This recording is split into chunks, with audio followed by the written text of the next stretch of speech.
You're listening to Podketeers. Welcome to episode 486 of Podketeers. This week we find out that Mel lives in a mansion. We talk about our favorite Disney mugs, which then makes us want to give away a mug, so more details on that coming soon. A Hitchhiking Ghost-inspired DIY begins to materialize. Halloween decorations that may remind you of your childhood. A Disney Imagineer in Southern California brings the spirit of Halloween Town to Santa Clarita. And we round out the episode with our history segment, Great Moments with Mr. Andrew, covering some facts about 2003 and 2004. We'd love for you to join the conversation on our social networks, including Instagram and Facebook, but we invite you to join us on Discord. Joining the community is super simple. Just head on over to podketeers.com/links and click on the Discord button to join our community. A very special thank you goes out to an awesome group of listeners known as the FGP Squad, our podcast Fairy Godparents, because it's their support via Patreon that help make these episodes of Podketeers possible.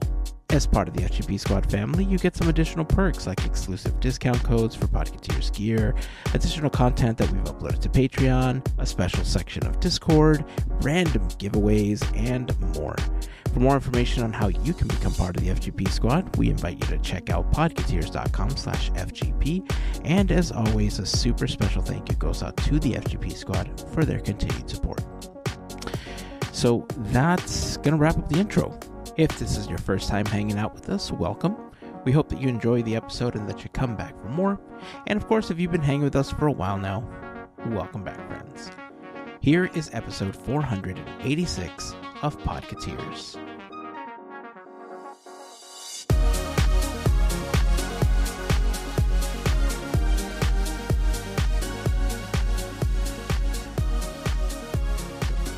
So CHESW Choose JAY. Choose J, yeah. Isn't it? It's I'm out. It's too much thinking. It's been a a long day. That's like that video. Have you seen the one where they say Scottish people can't say purple burglar alarm? No. It's very funny. Look that one up too. It's a Scottish person. They go, "It says Scottish people can't say purple burglar alarm." And he's like, and then he goes, "Wait a minute." He goes, "Purple burglar alarm." And there's people that go purple burglar. And it's just kind of all these different videos of people trying to say purple burglar alarm. Purple burglar alarm. Your first comment made me think of a video where there's, I guess it's like a dad or something. He's basically doing the same thing, right? He's like trying to say like what? Like somebody left a comment and he was responding to the comment saying like, British people don't speak like this, but he's saying it phonetically the way that they said it in the comment. Mm-hmm. And he has this angry look on his face. And off in the distance, you hear one of his children say the exact same phrase phonetically the way that it's in the comment. And he just throws his hands up in the air. I wish I remember what the comment was. He's like, "Oh, da wa ba wa," something like that. It was like one of those bottle of water type scenario things. And he just throws his hands up in the air. He's like, I guess we do. But it's a funny video because his kids I think he's done several, and his kids are always in the background saying the phrase the way that it's spelled in the comment. Yeah. I just thought it was pretty funny. But, man, it's been a long week so far. And it's Tuesday. It is Tuesday. It's Tuesday. It is Tuesday. But it's been a long week already. Yeah. And... we're gearing up for Halloween, right? That's coming up. Yeah. We got some fun Halloween stuff that we're going to be talking about later on in the episode. I'm concerned that I'm not going to get the Star Path done on my main account because I just because I was only recording content on that main account, I'm still pretty far behind. And like one of the tasks, for instance, is like talk to the Speedy. Like it says something. It's Vanellope. Basically, you have to find Vanellope. Oh, the Speedy There's Princess. like a clue. The Speedy Princess. That's what it says. And on that account or that profile, I have yet to unlock Vanellope. Like, I haven't unlocked Fairy Godmother. I haven't unlocked Vanellope. Like, I'm still pretty far back in the game because most of the time that I've spent playing, I've spent on the second profile. And because I was playing just to have fun, it just kind of became, like, I hate to say it, but it became kind of my primary account because it was just a for fun account. And so now that I'm trying to, like finish the other stuff, I have to make a choice. Do I want to complete the star path and get the stuff that comes along with it, like the mansion wallpaper and, Victor Geiss's organ and all that stuff? Or do I want to somehow figure out a way to make time to play and record all the stuff that I need, unlock Vanellope and all that stuff in order to at least finish the star path, which of the two options is the slightly more difficult one to like allocate time and all that stuff, especially because I am consumed with Spider-Man right now. That is the truth. Okay. I was playing Spider-Man, the first one, and I beat it, or as we used to say when we were kids, we flipped the game. Now I'm playing Miles Morales, and I can't even begin to express to you how much I am loving these games.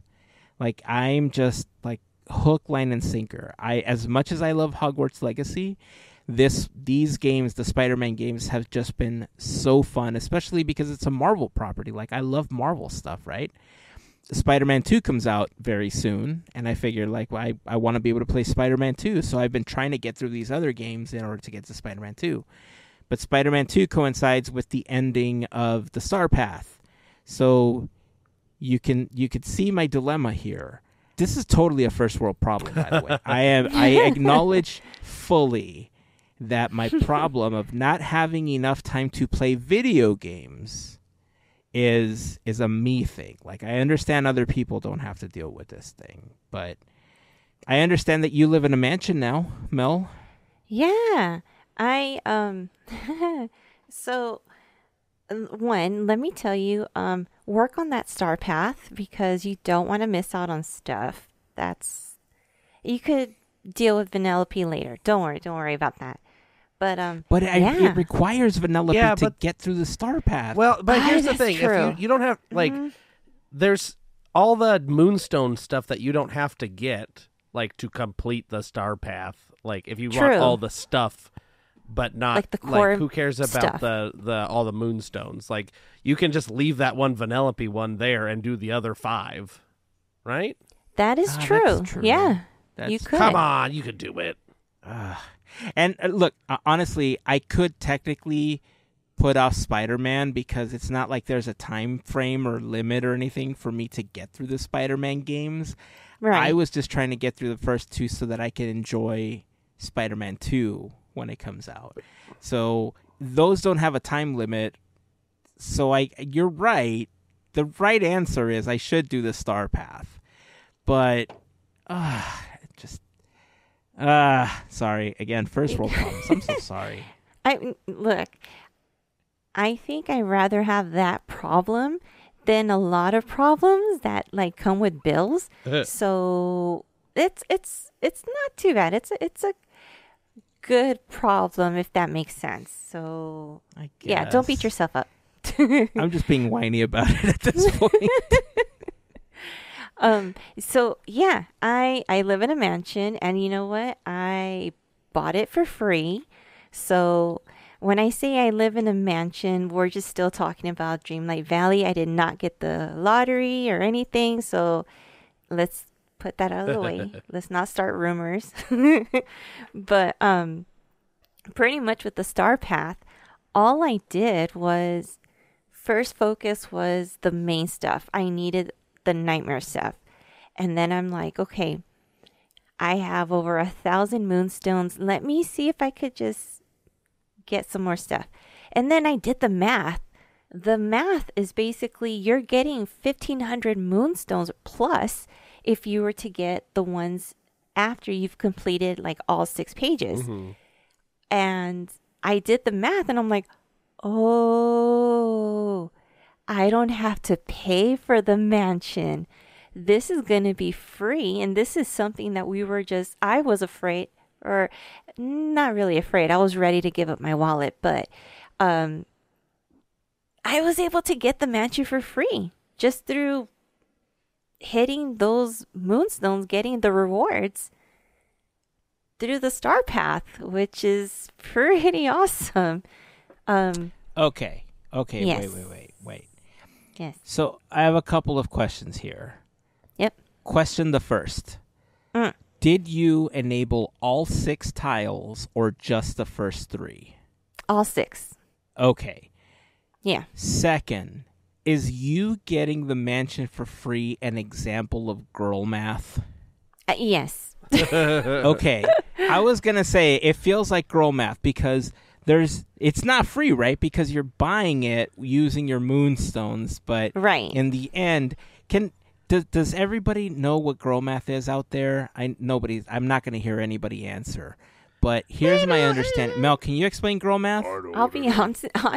Those are the I people don't know what it is, but I know girl dinner, so I'm going to make the assumption that it's something similar. Girl so I'm gonna say dinner. Yes. I keep hearing that song. Yes. Girl dinner. Girl Yes. dinner. So girl math is an extension of girl dinner. Yes. And somebody at work explained what girl math is to me. And it is the notion, I hope I get this right, and if I don't, please leave a comment and let me know what I got wrong. But to my understanding, it's when you run into a situation where, let's say, you are spending $40 on an online order, but it says if you spend $50, you get free shipping. And shipping was only going to be like $3 for your $40 item, right? So you're spending $43. But if you spend $50, you get free shipping. So girl math dictates that if you don't spend the $50, you are losing money because you had to spend money on shipping, whereas you're getting it for free because you spent more. It's kind of like it's the thing of how I've been rationalizing my annual pass all these years. I go, all right, only 9 visits, and then all the rest of them are free. Yeah, exactly. Yeah. That is a perfect Exactly. example of girl math.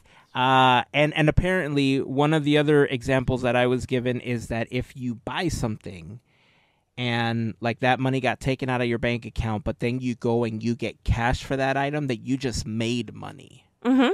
That you didn't. Like I don't. Anyway, cash doesn't Andrew, count. Yes, this your is example. Yeah, this is how I do my stuff too. If I have cash, that's like free money. That has nothing. My bank account is the money that I have to account for. In my bank account. Cash is just like a free for all. Do whatever you want with cash. Nobody At least that's how it works in my brain. There's no computer saying how much cash I got. If anybody has great examples of girl math, please share them in the comments because I want to know how you are using girl math to your advantage so that I know how to use girl math to my advantage. I'm actually curious if they do this at Disneyland. Do share. Oh, yeah. That would be fantastic. Okay, so back to your star path. So you were so you enabled all 6, so you spent the $3,500 on the all 6, right? Mm-hmm. Okay, and then you only concentrated on the nightmare stuff. So you didn't get everything on each in each section then? No, what I did is I ended up unlocking 3 per page just so I could go and try to get the next items. And I would just get like a motif or whatever. Like I tried to not spend as much and try to get the most out of my moonstones. But when I realized I'm only spending, I'm getting all these rewards and I still have a good chunk and I haven't gotten the moonstones. I was like, this is amazing. Hey, it worked out. So, it was exciting not having to pay for it. So in this day of age, saving any coin is like amazing. Seriously. Well, here I am like a chump trying to finish everything on each page. But I will say that the only reason I was able to get like the mansion and a couple of other things from the shop is because remember when we bought the game, they gave us free moonstones? Mm-hmm. Yeah. So I still had pretty much all of that stuff. And because on a daily basis, I was doing my best to at least load the game for like 5 or 10 minutes to get as many moonstones as possible. One of the tips that I can give you is 3 times a day you can get a blue chest. That's 150 moonstones that you can get.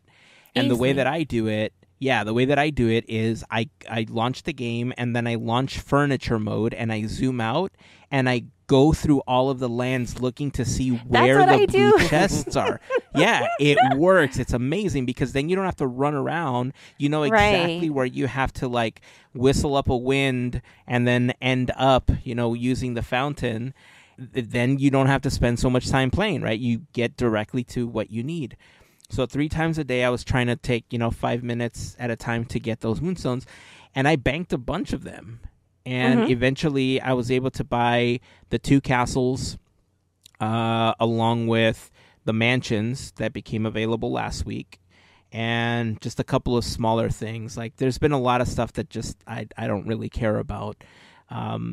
But that's how I ended up with them. I was really concerned that I was going to have to spend like real world money on it, and thankfully I didn't have to. Now I'm just waiting to make more moonstones to do the Ursula quest because I want Vanessa walking around. Yeah. The only thing I wish, I got frustrated. I really wish I could have put my mansion in the Glades of Trust because I love the willow trees, but it doesn't fit because of the dumb giant tree. I got frustrated because I wanted it in a specific way, but I put in the Forbidden Lands, so I have willow trees. No, that's where I wanted mine too. Mine's on the beach because I didn't have any room to put it. I just wanted it out somewhere. I'm like, where's a free spot?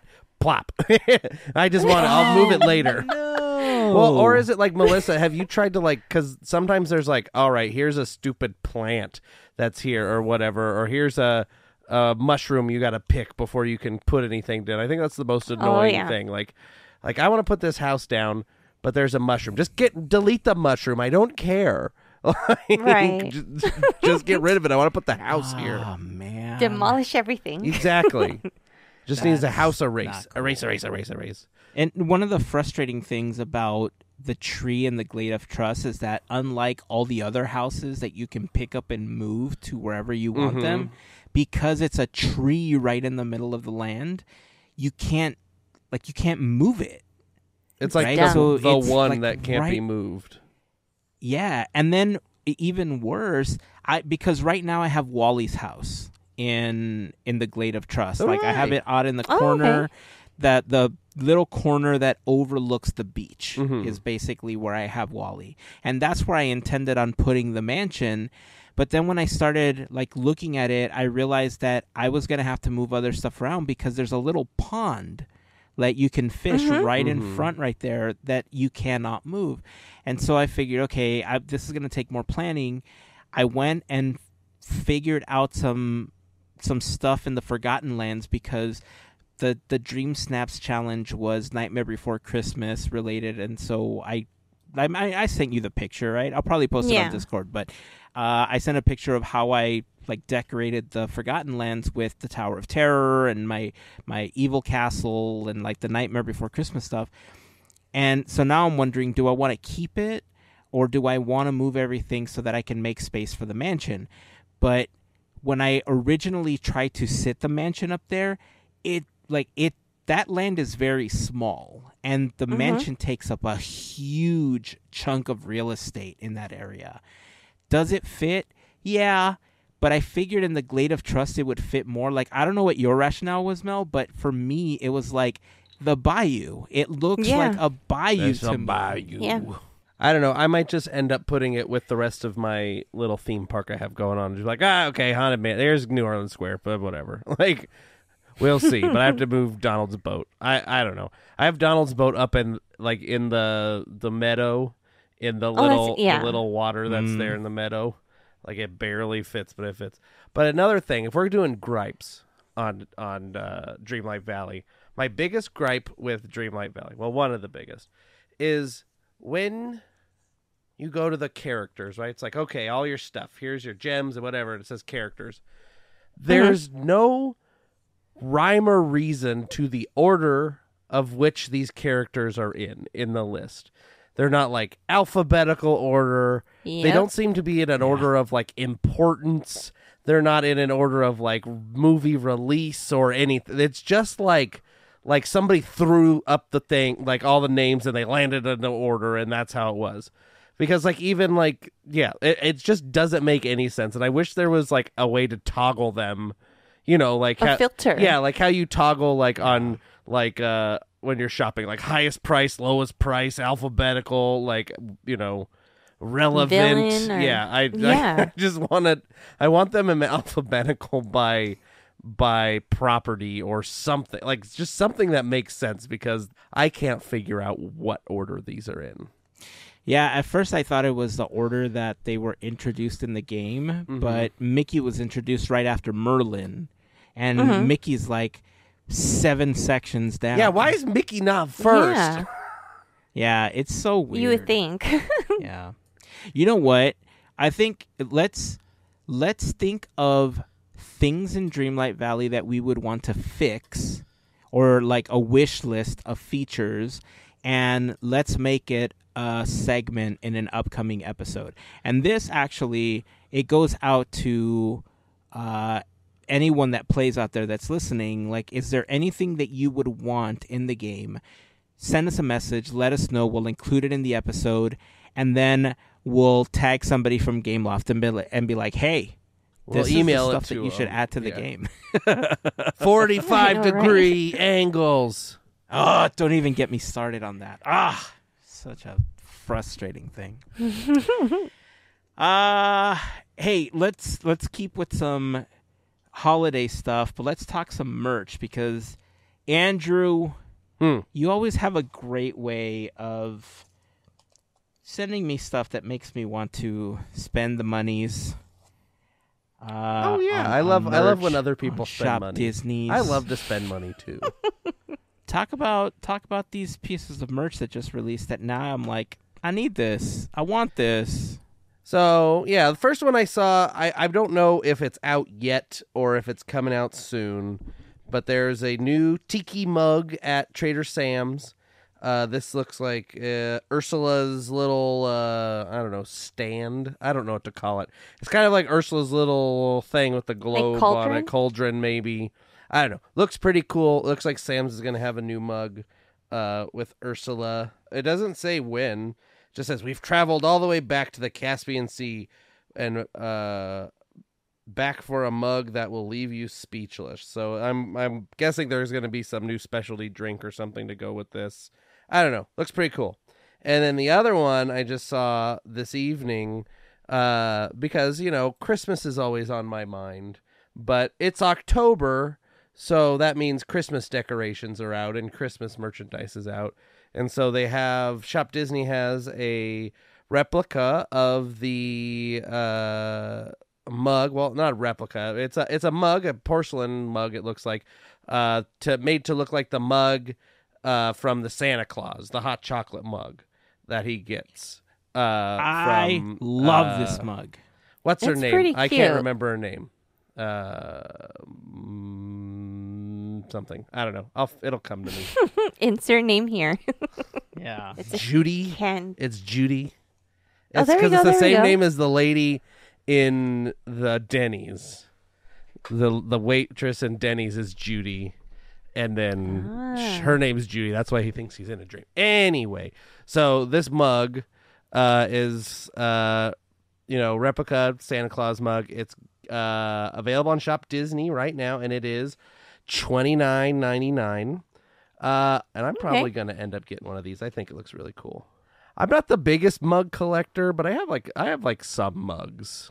I used to have a lot of mugs from the Disney store because I know multiple people that used to work at Disney store.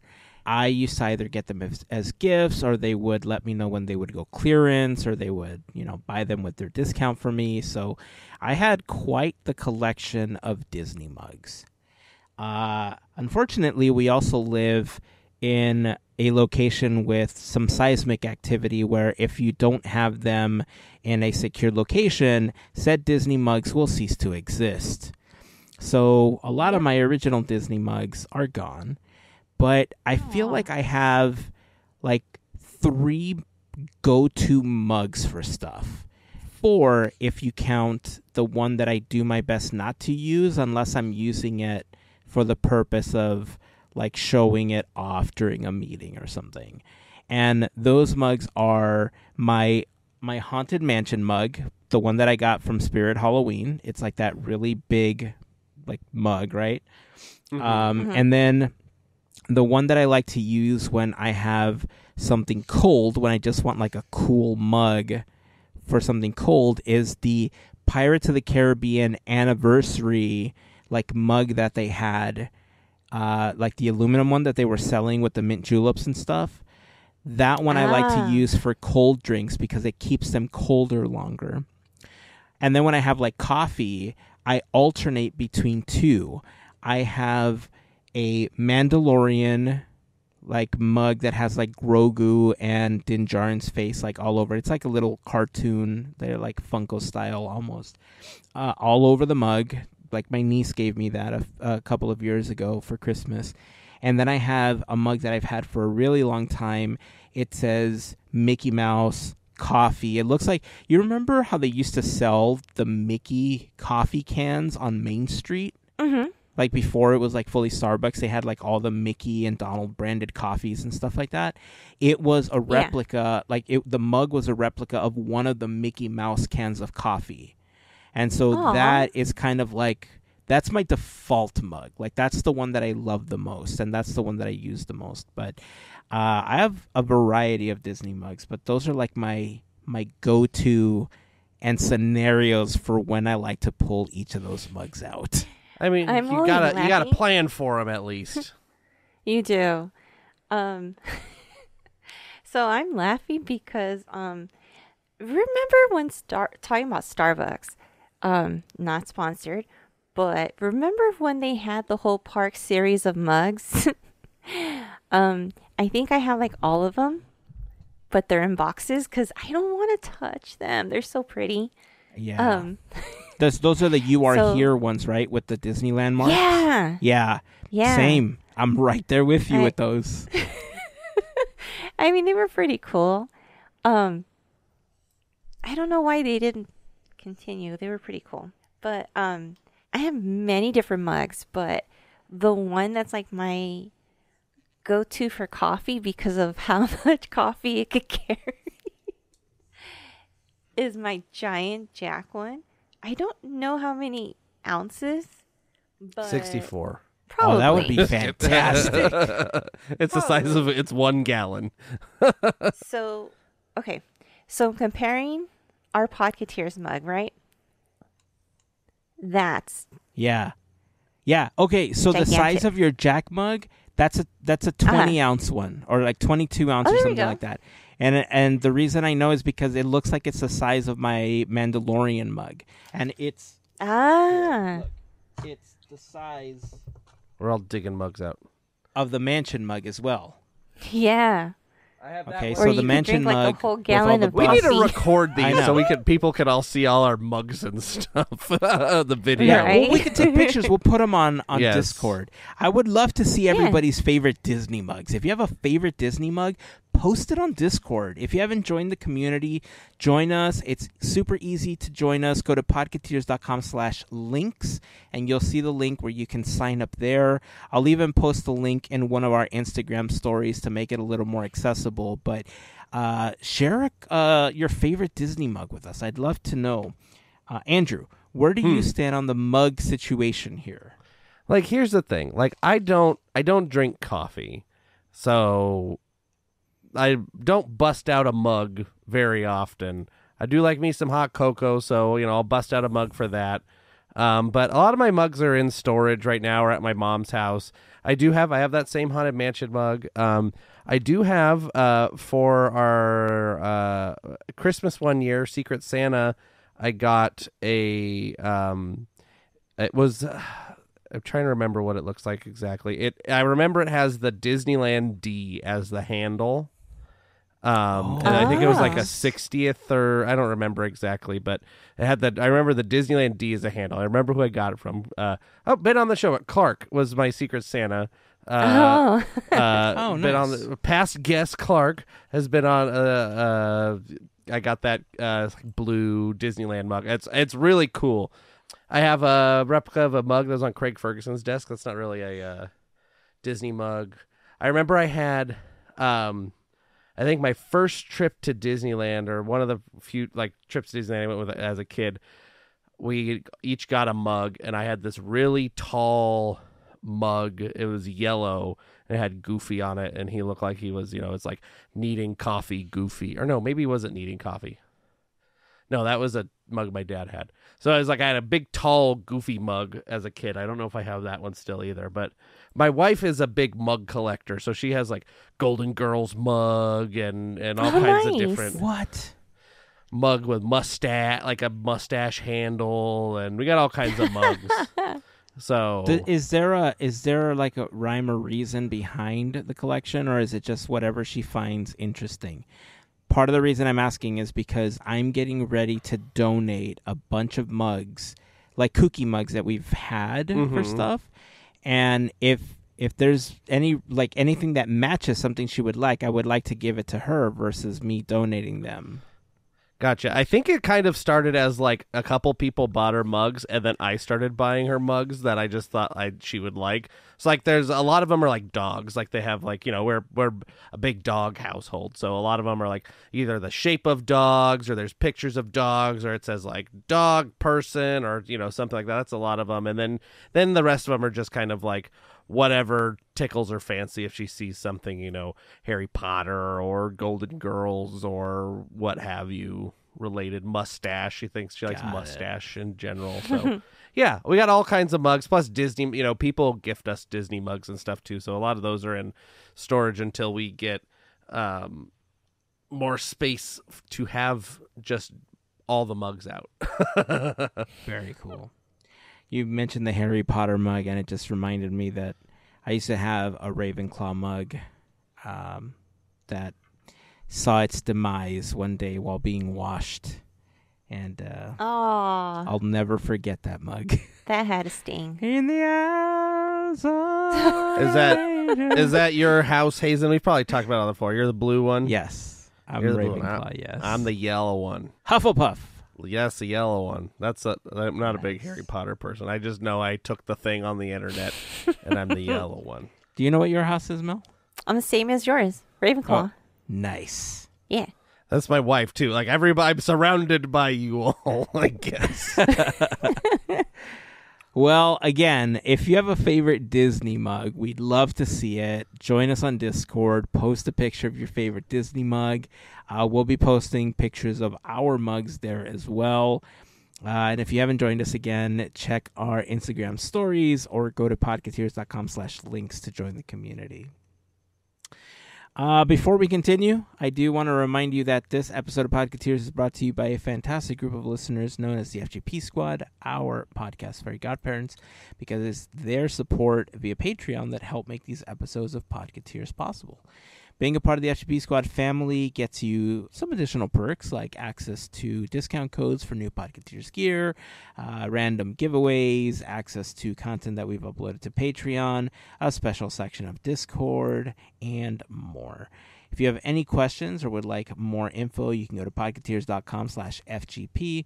There you will find a list of some of our top contributors, a link to our Patreon, and some info on the FGP Squad. But, of course, if you have any questions, please feel free to reach out. We'll be happy to answer any questions. And, of course, to all of the members of the FGP Squad, we just want to send a huge thank you for your continued support. And I feel like this mug talk has inspired me to maybe give away a mug. We should give away a mug. Hey. Mug talk. It's either like a Podketeers logo mug or one of the mugs from Hazen's cabinet that he's getting rid of. Maybe one of those. Maybe. But I'll mock up a couple of mugs and then I'll post them and we'll figure out how to give it away. But let's give away a mug. Mug with my face on it. Dude, I can make a Beautiful. mug with your face on it. I would use a mug with your face on it. It reminds me of that episode of The Office where Kelly made mugs for everybody for her American Idol viewing party. We would have the same style mugs, but just with our faces on them. And you drink out of your face mug. That's what that's a good idea. Good job. Or we'll all Kelly. trade. We'll all trade. You could trade. I'll just have an Andrew mug. There you go.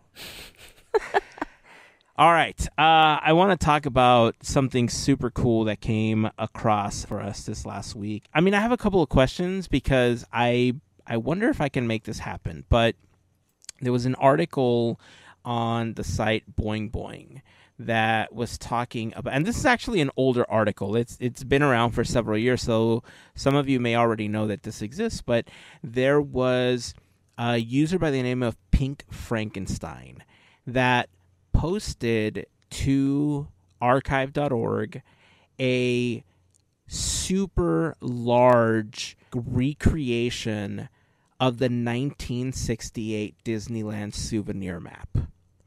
And it is, for you image nerds out there, it is 700 DPI. So you can print a very, very large scale version of this map, similar to the ones that you can buy at a lot of the auctions that are out there. The Photoshop file is about 3.5 gigabytes if you want to download this file. And the one question that I have about this is, can I go print it? Because obviously it existed. Disneyland is not something that I own. Like, if I went to try to print this, it was posted under a Creative Commons license, but I don't think you can print it unless you have access to a large scale printer. You can't just go down to the Kinko's or a Staples or something and say like, "Hey, Staples, print this giant Disney map for me." I think you're going to have to find someone like a small business that would do That's what I was going to say. Go to a small print shop. They, one, support local small businesses. Two, they won't be, as stingy usually with like what you're trying to print. Yeah. More forgiving. Because I get it, right? Like, the biggest issue that these companies run into is that they don't want you printing these things out to sell, because no company wants you to profit off of their image, because nobody does that off of Disney stuff, right? But this in particular is a matter of, like, it's a replica of one of the maps. So people that are familiar with Disneyland know that these things exist, and people know that you can buy these huge maps, as they were created, over the years. And so if I went to like a Kinko's or Staples or whatever, Office Depot, I'm sure that their first thing, or the first question that would come to mind is, are you going to be printing these to sell them? And the truth is, if I have access to this file, no, I just want to print this to hang in my office, right? Like in my home, because it is a great replica of it. I downloaded the file and it looks awesome. Imagine having it framed. Like, that would look really cool. Oh, yeah. I got interested in the big maps. One year, probably around, between 2010, 2012, they had sold the souvenir big maps again. And I bought one. And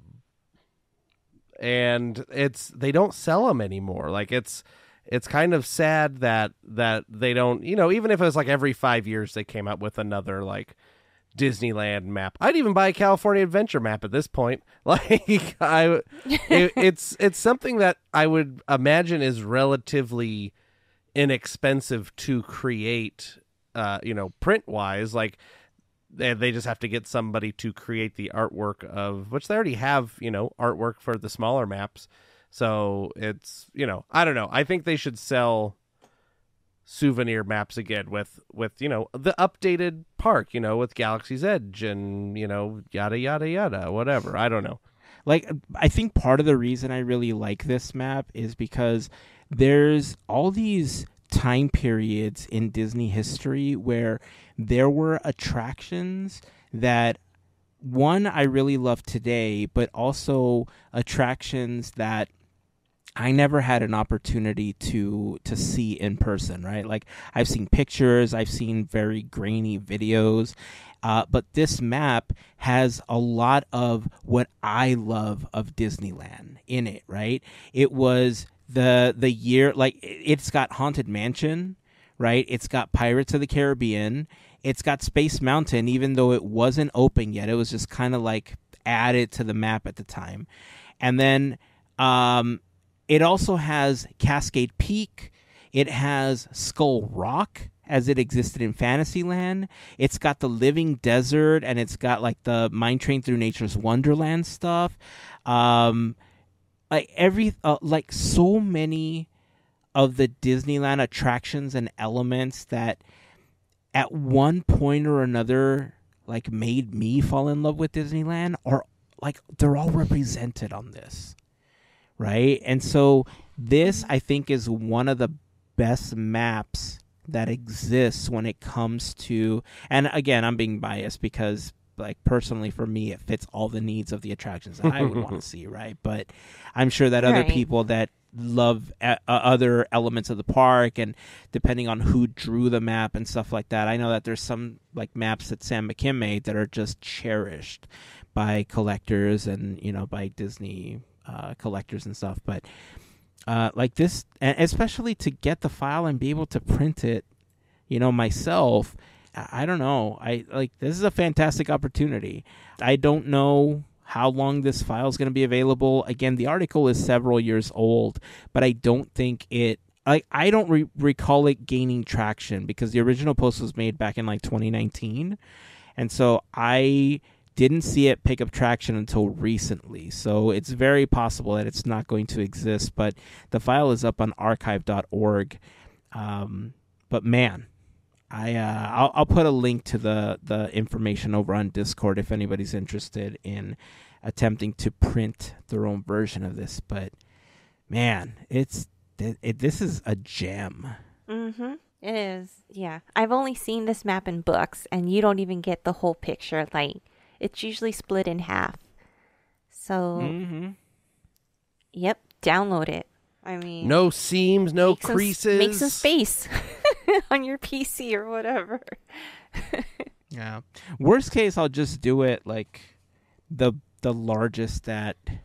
When I was doing more photography stuff, I'm pretty sure that I would have to clean the nozzles and everything, but I still have my printer in storage. It used to allow me to print like 13 by 18, and so. Oh wow. Because those were the prints that I used to sell at the Art Walk. Remember the big like poster prints of the castle and mansion stuff and all that stuff? Mm-hmm. They were 13 by 18 prints. I'm going to see if I could dust that off and clean it up and buy some ink and see if I can print it on there. Worst case, I just get a 13 by 18 version of this map, or as close to that as possible.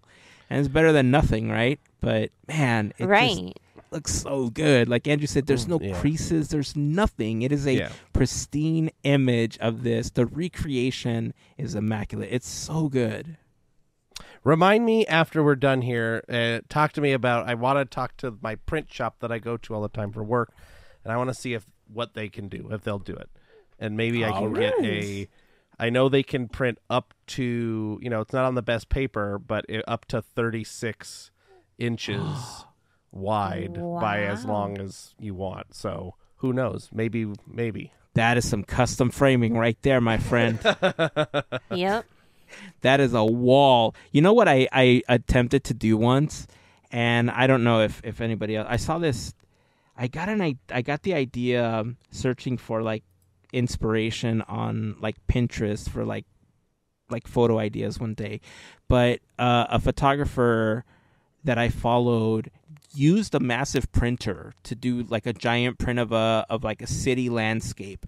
And instead of going out to like Michael's or whatever to have it custom framed, they mounted it onto their wall, just the wall in their home. And then they got like siding or like the crown molding that you would normally use for like the edging in your home, and they created a frame. They just beveled at like 45 degrees on each of the corners, and they just nailed that to the wall. And so it was literally flush with their wall.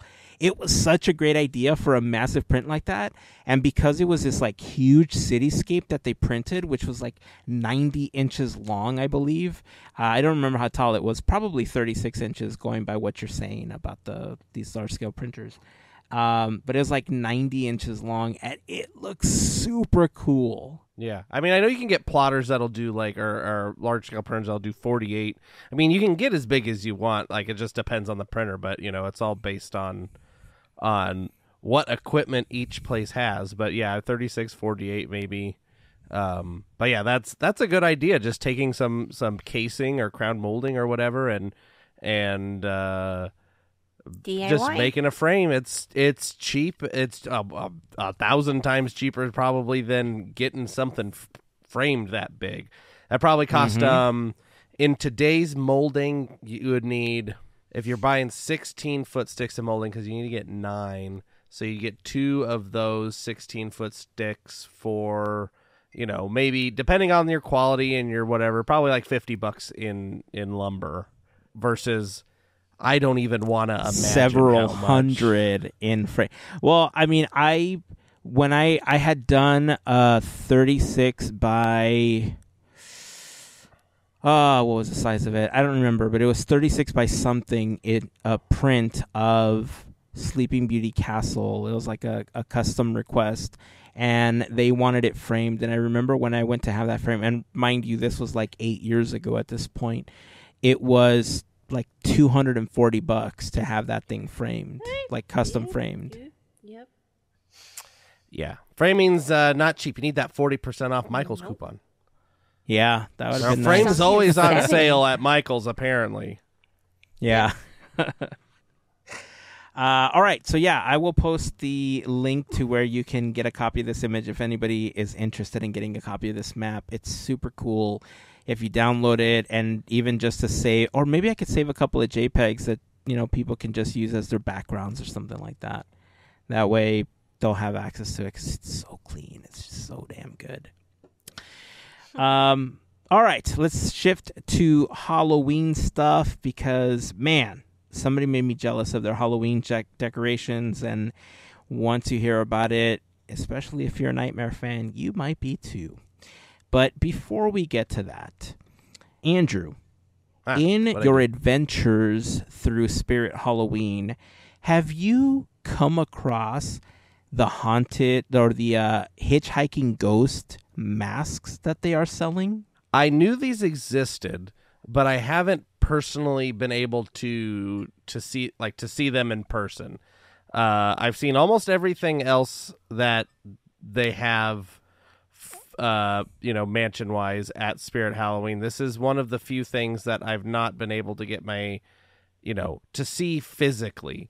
But they do have them. I call her my aunt, but it's my mom's friend. She sent me a photo of them at the store. They were at Spirit Halloween, and it was like, look at all this Haunted Mansion stuff. And I was like, you don't even know. You don't even know how many times I've been to Spirit Halloween.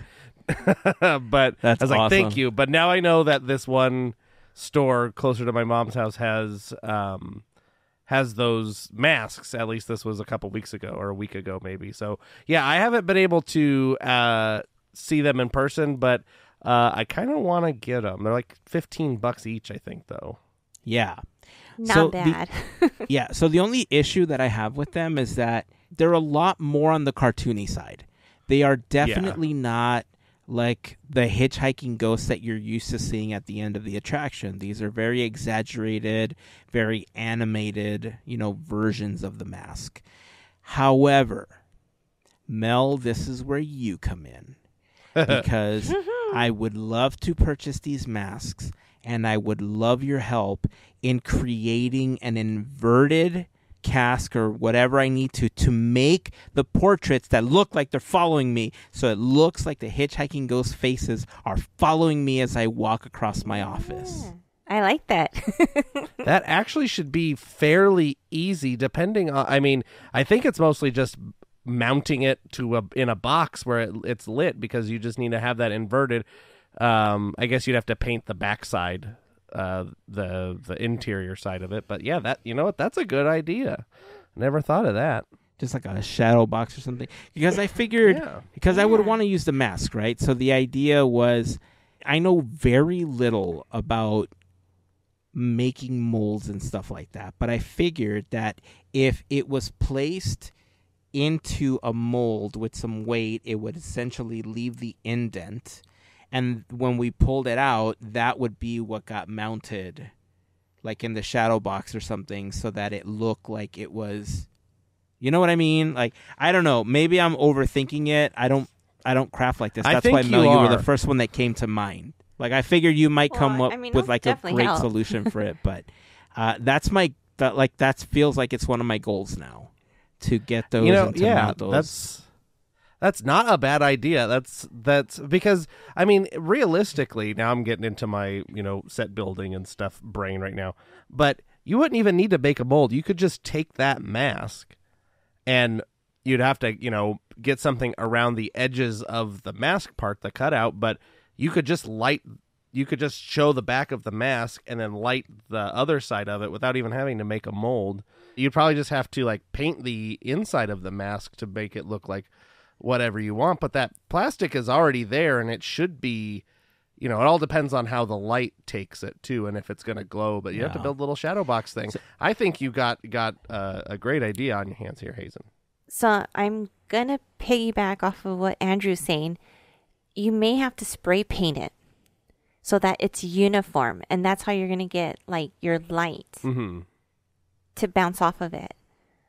Well, my only concern, I mean, I get what you're both saying, but the reason I wanted to create the mold is because I feel like the mold would be sturdier than the mask. Like, I would have to figure out how to get the mask to not flop into itself or to not sag over time because it's latex or it's rubber. With the heat, it's going to deform. It's not rubber.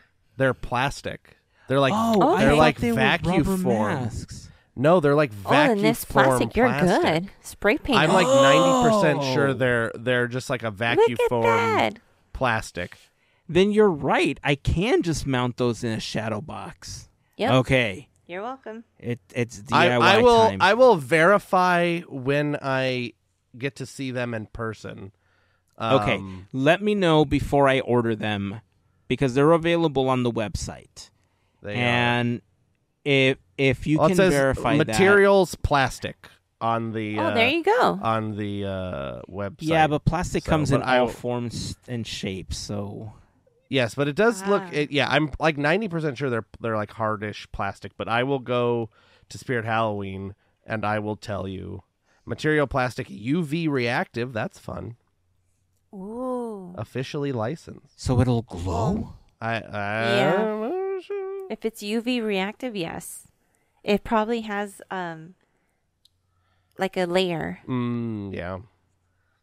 Okay. So you could technically put it in front of a little black light. Oh, I see what these are. These are okay. With the string these are on just a step up. Yes, these are a step up of those masks that used to have the staple on the side that used to cut up the side of your face. Okay. Yeah. Yes. Got it. Free candy, bloody face. Gotcha. All right. Right? Worth it. Yeah. Okay. All right. Oh, I see. The inside. I just saw what the inside looks like. I would have to clean it up on the inside because it looks like it has, where the eyeball slots are, it's got, pieces of foam that go around. So you can eyes. See or whatever. Yeah. Yeah. To protect your face. Yeah, and then it's got cool mesh for the eyes that looks like Spider-Man's eyeballs, and then pieces of harder foam so that it butts up against your forehead. I don't know, man. It I'm looking at the inside of these masks, and I feel like it would have some trouble. Here, I'm gonna bring up. I mean, obviously, if you're listening to the episode, you're not going to be able to hear or see what I'm talking about right now. But I'm going to quickly show it to Andrew and Mel, and then you can tell me what you think here, because this is what the inside of the mask looks like. Oh, yeah, I see. So it's not as... it's not as area. defined on the inside. I'm trying to. Okay. Oh, I'm on the same website. Yeah. So this is like Ezra's face on the outside. You could see the teeth kind of molded, but then if you like look Right. at the inside of the mask, like it's not as defined, right? It's more You know what? like full blocks. It might look weird because it's inverted. This is what Maybe. trial and error is going to. We're going to have to see. I mean, the easiest thing to do is just buy one and then shine a light in a dark room on it and see what happens. Because that is the inverse. Now I'm looking at it. That's the inverse of the mouth. So the teeth are facing out, and then that big blocky thing it's all 100% reversed. It just looks weird the other way. So I wonder with the light if it will I don't even react. like teeth. Yeah, teeth. Yeah. It's just We'll experiment. The Gus and Phineas ones I feel would work a little better than the Ezra version, only because of what the inside of the Ezra mask looks like. I don't know. I think you're right. I think there's going to have to be some experimenting that goes on with this, but like the more that I'm thinking about, like now that I know that it's hard plastic, the more I want to make this happen now. I think you can. I think this is a great idea. You could. You know what may look better? I hate those eyes. I really, really do. So I would actually take a Dremel and just cut those eyes out. You don't like the beady eyes? I don't like it. It's just Gus looks scared. And it's I know like, the Phineas no. one, he's like and big then, round ones. I'm like, he looks. Exactly. Yeah, no. You could easily cut around them. It's funny, the Ezra mask, because of where the eye holes are cut out, it's like right under his eyeballs, and it looks like he's got bags under his eyes. Yes. Yeah. The Phineas one is like That's in his funny. nose. Yeah. You could totally cut looks like a mustache. Yeah, no, you could do it. Yeah, like he has like a little two mustache thing. Anyway, I think we're stuck on this a little bit, but yeah. I think this is doable. I think we gotta try this and see what happens. All right. So we keep you all posted on getting these masks and the experimentation process. But it just, I don't know. It made me think of like Halloween and decorations and like what you can pull off, because I always wanted to create like my own haunted mansion like theme for Halloween stuff, right? And I found out very quickly that decorating is much more difficult in our home than I thought it would ever be. So I haven't ever been able to decorate for Halloween or Christmas the way that I would have wanted to, years ago. But I started thinking about when I was a kid and the random Halloween things that just stick out. I started thinking about this one decoration that seemingly everybody had. It's a vivid memory of trick-or-treating, and it's like a little witch or a ghost, and it just goes...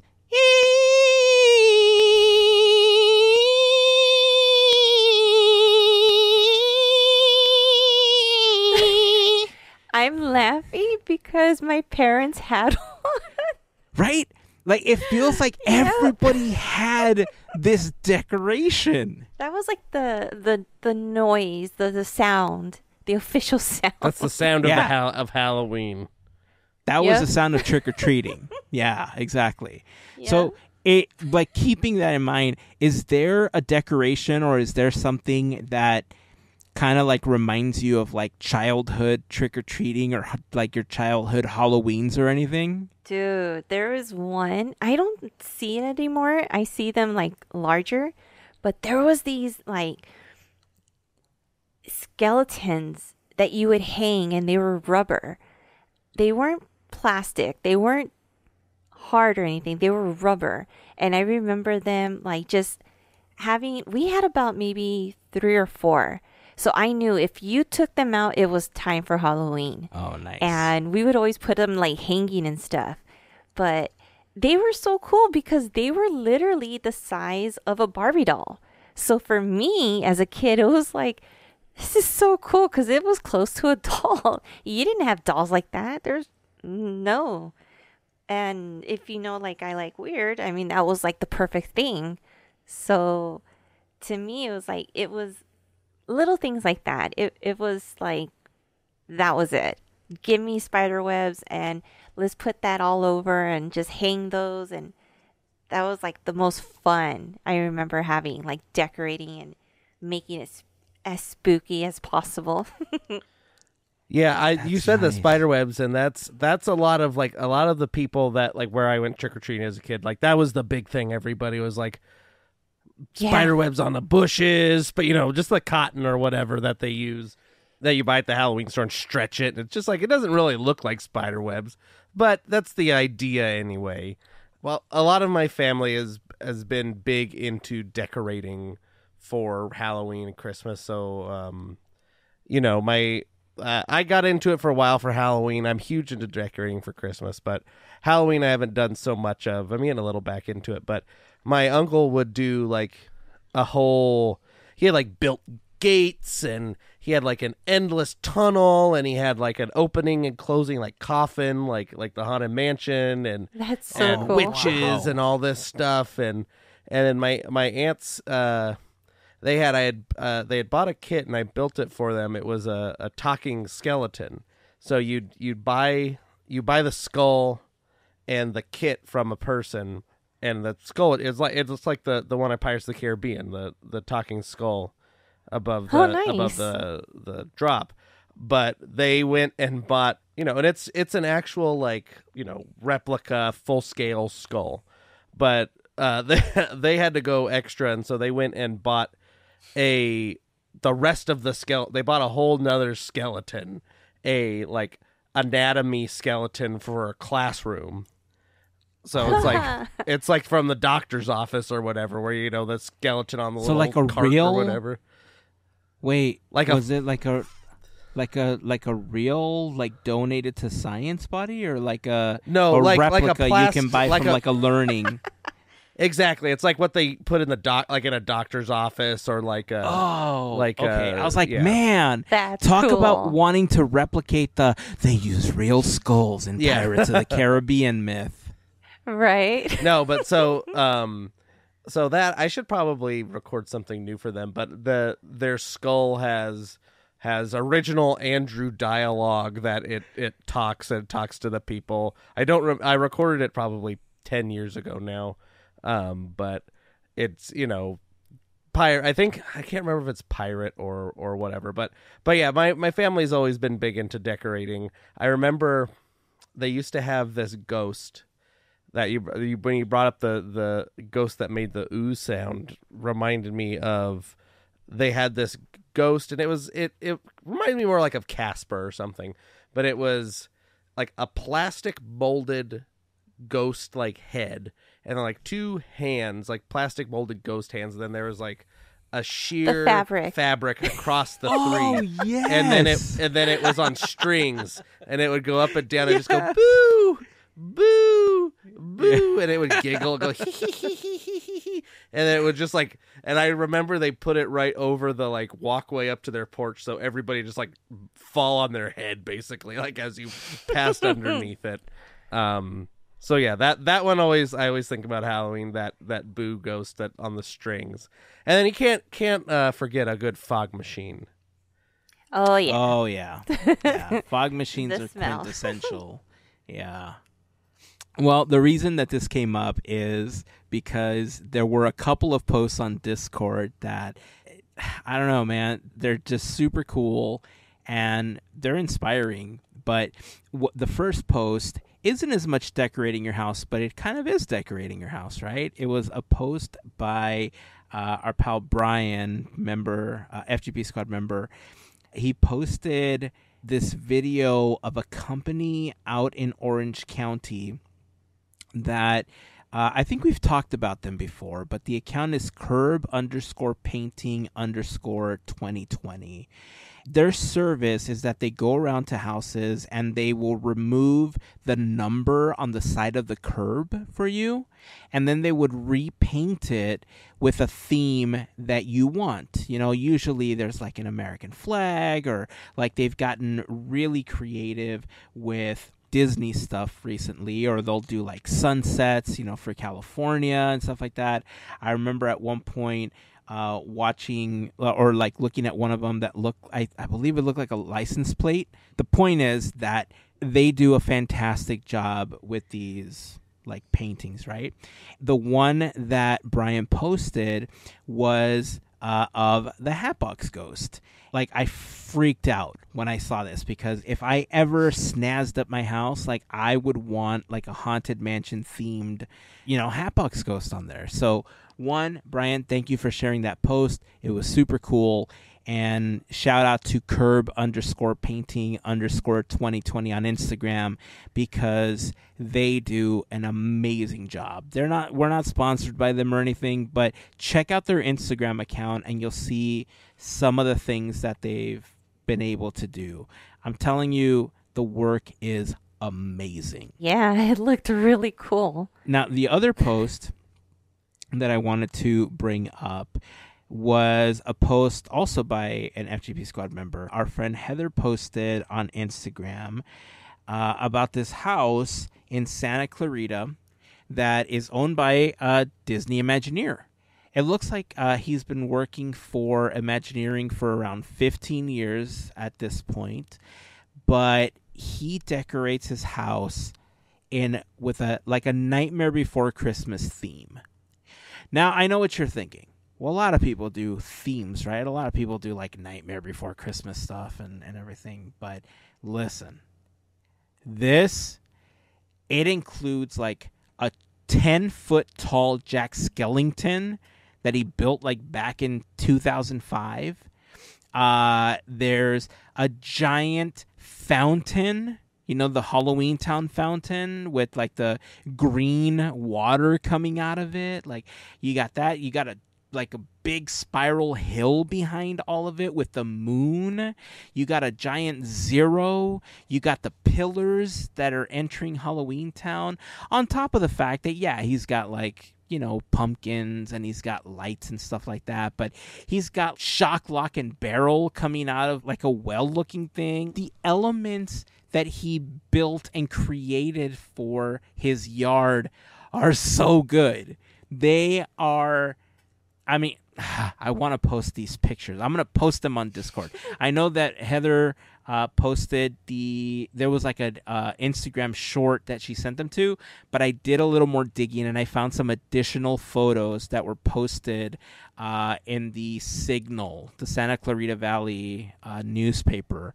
So I'll post the link and then I'll post the pictures over on Discord. But man, what a fantastic job, first of all. Right? Everything is so detailed. It's not like it's bought at Lowe's. It's a real life Dreamlight Valley. Yes. Pretty much. Yes. I mean, this guy is living our dreams. Like, we want to do this. This is what it's beautiful. It's really, really beautiful. Yeah, it's I really wish I had the time and the energy to be able to do something like this, because it's really like a passion project. It seems like he puts a lot of care and effort into his decorating, and I'm sure like his the families in the neighborhood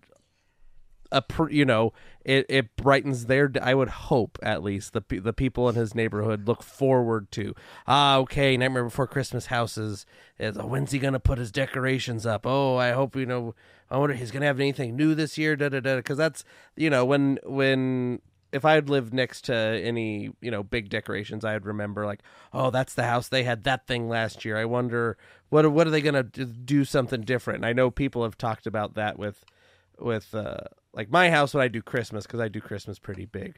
But so it's always just like a nice thing for the neighborhood, especially something that's not like, it's not like really gory or horror or anything. It's something, well, done. Family friendly. Well done, family friendly, impeccable craftsmanship. Like it's all you can really want. It's, that Finkelstein like handmade Finkelstein like looks amazing. Like it looks like it's right out of like they could throw that in the Haunted Mansion Holiday, right now, and it would fit right in. Yeah.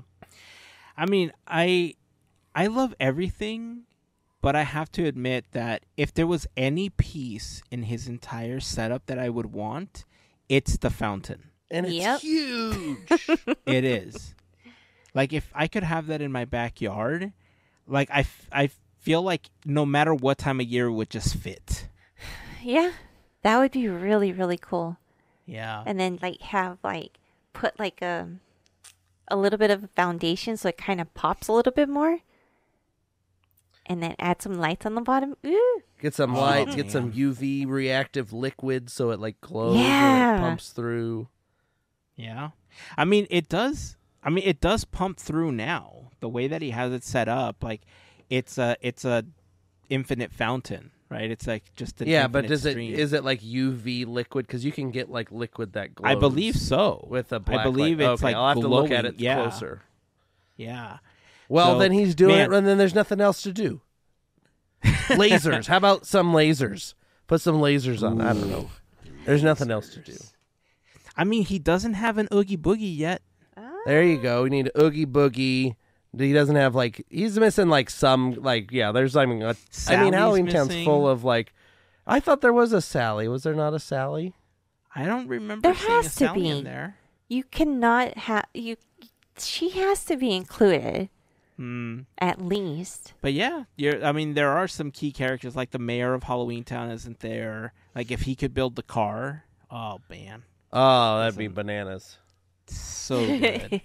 So, I don't know how to pronounce his last name, but his name is Joey Nilgies.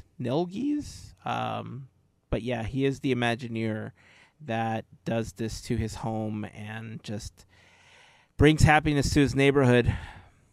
Once a year I bet you he does this, for Halloween, not like the mansion that replaces Halloween with Christmas way before. Like, this is appropriate to do with your decorations.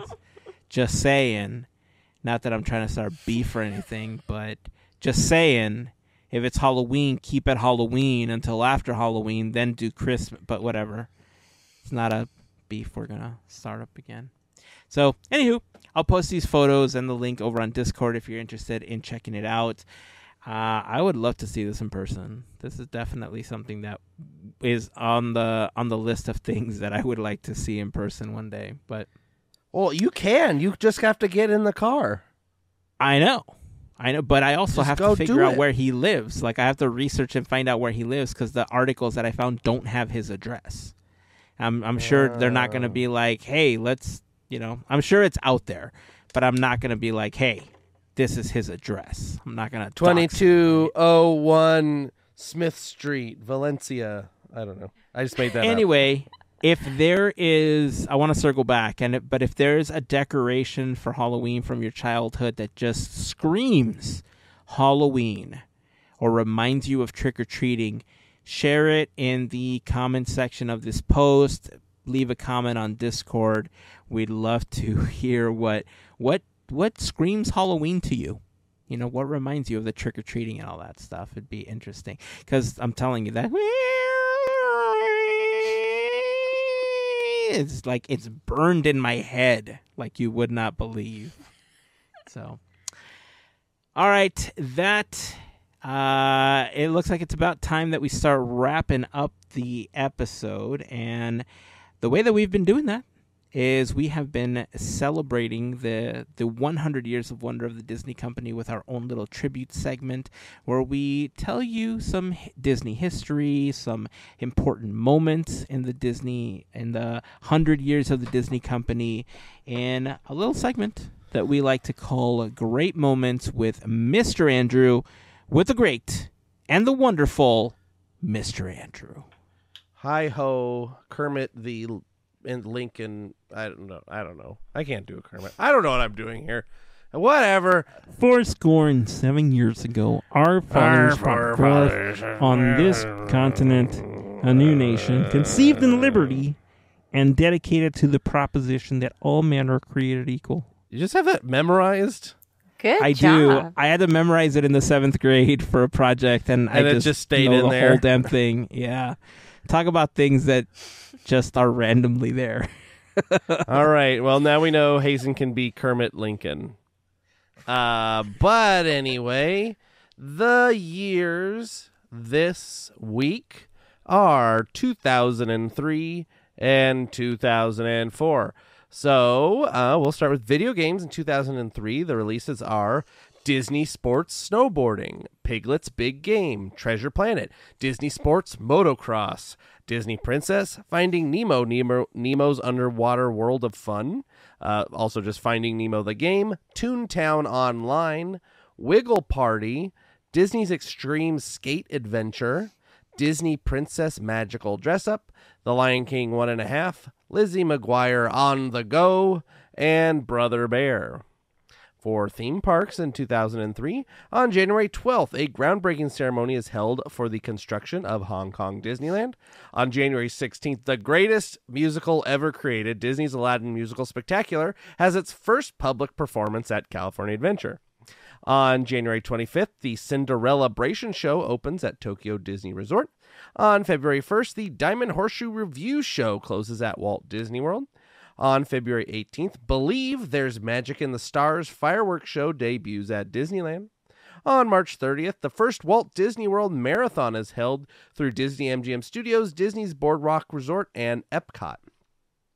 On April 7th, the Playhouse Disney Live on Stage show debuts at California Adventure. April 11th, the Mini Adventures of Winnie the Pooh ride opens in Critter Country at Disneyland. On April 15th, the Mickey's Gift of Dreams musical premieres at the Castle Forecourt stage in Tokyo Disneyland.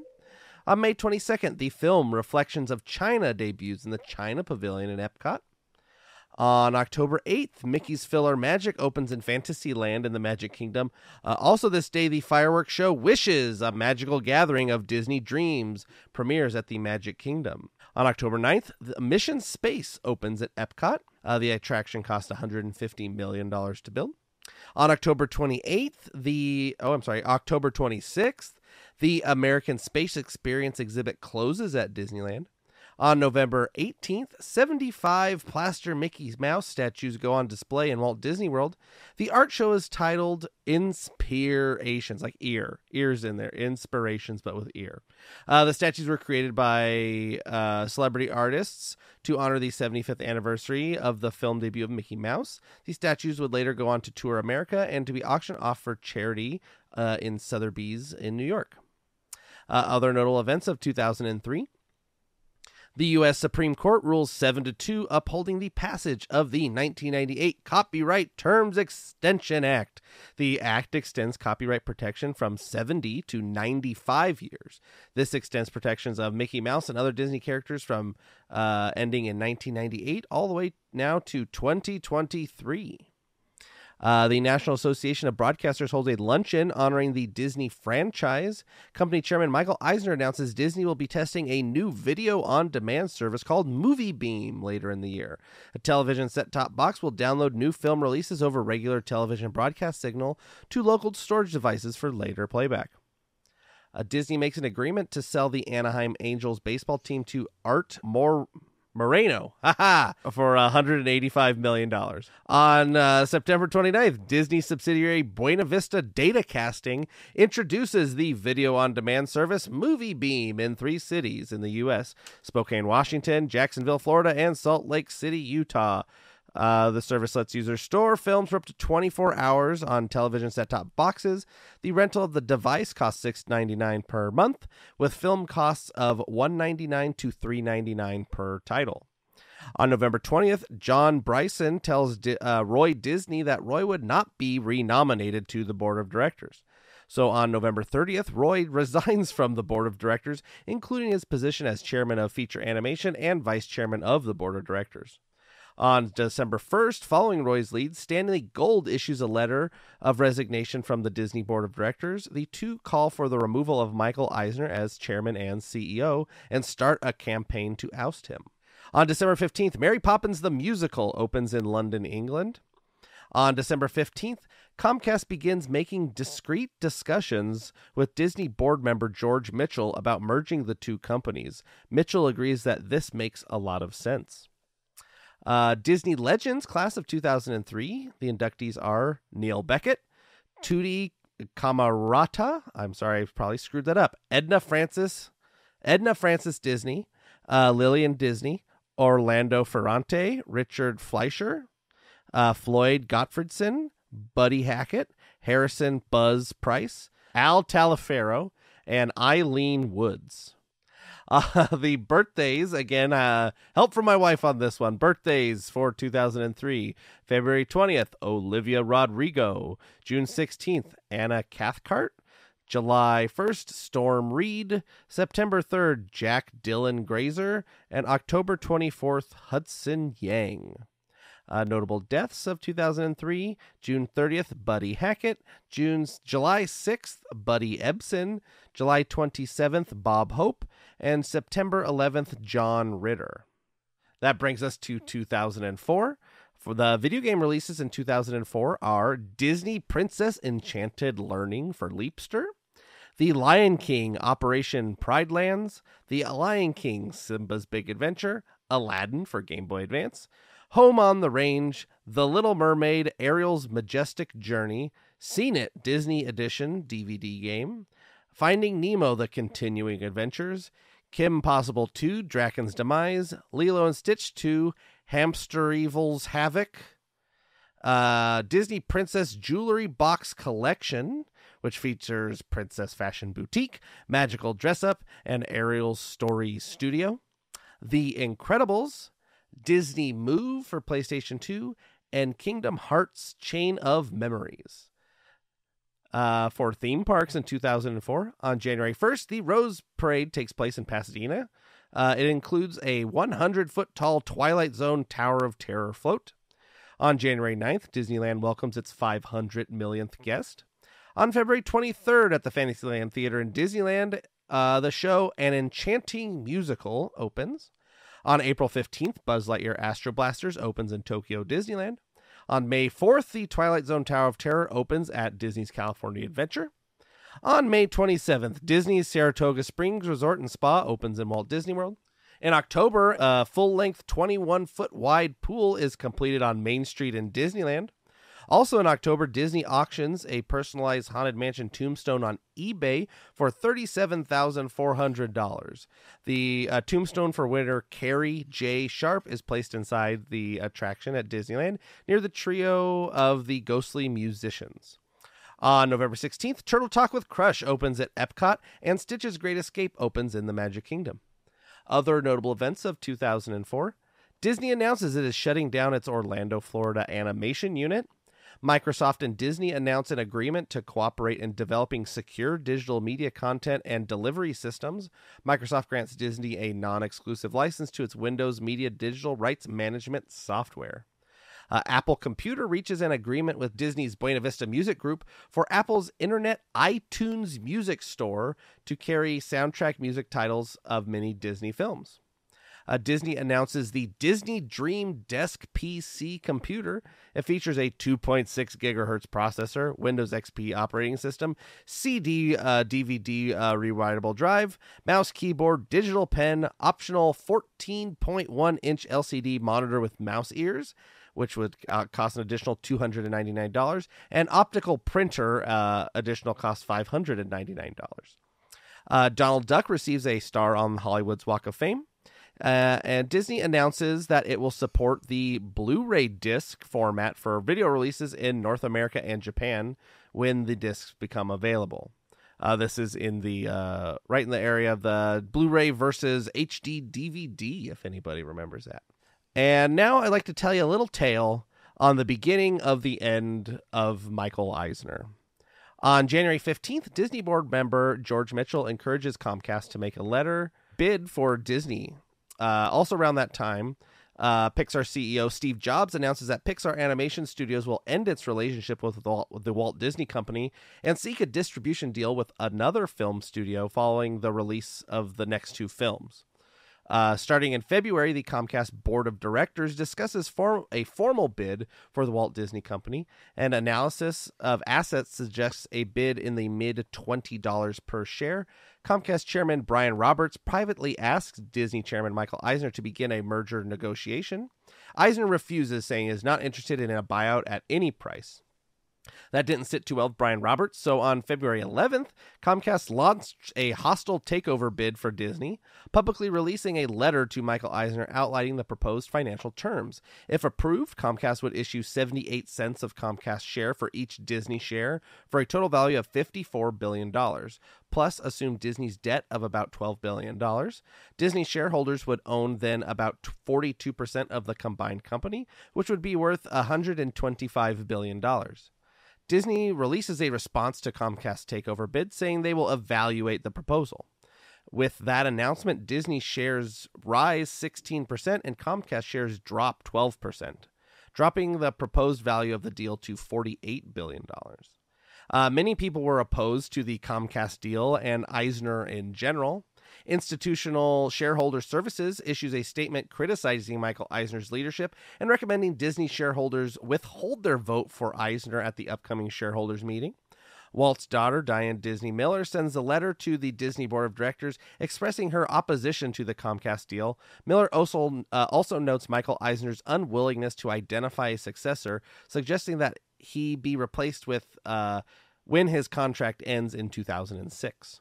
After reviewing the deal and also gauging public perception, the Disney board unanimously rejects the Comcast deal.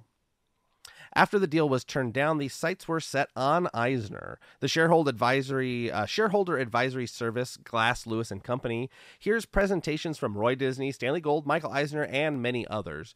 After deliberation, the group issues a recommendation opposing re-election for Eisner and George Mitchell to the board of directors.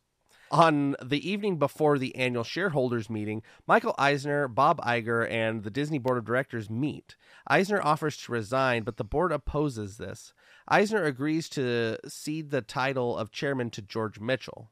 The Disney board expresses their interest and confidence in a Michael Eisner as CEO and Bob Iger as president.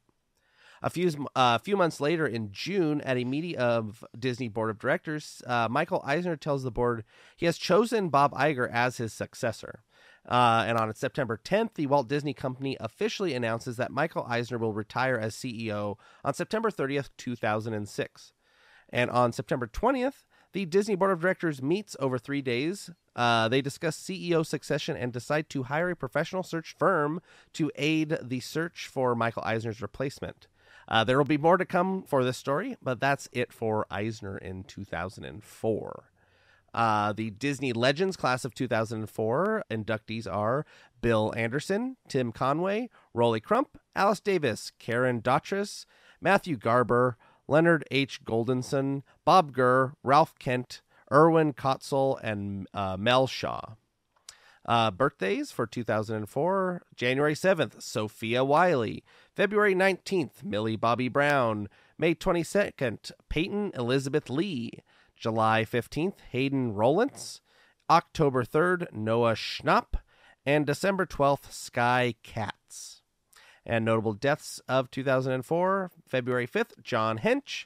June 10th, Ray Charles. July 1st, Marlon Brando. July 9th, Sam McKim.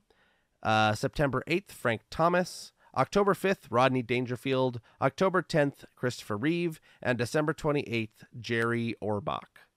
And that has been Great Moments with me, Mr. Andrew, for the years 2003 and 2004. Fantastic.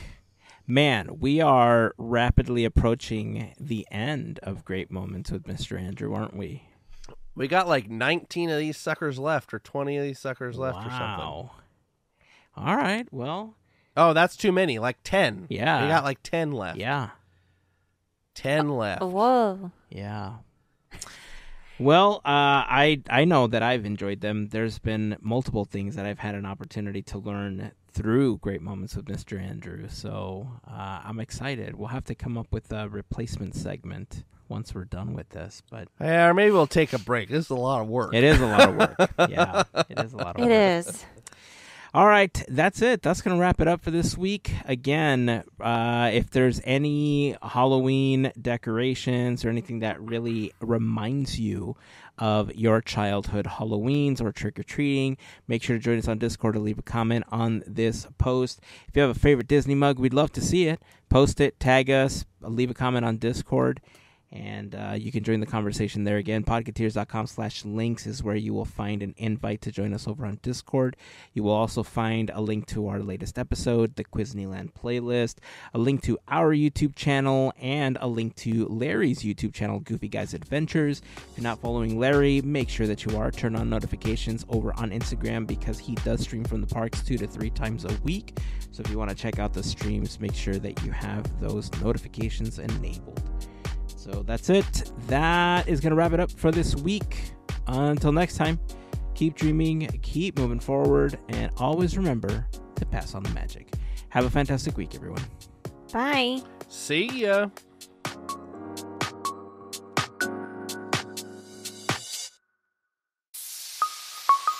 Part of the Podketeers Network.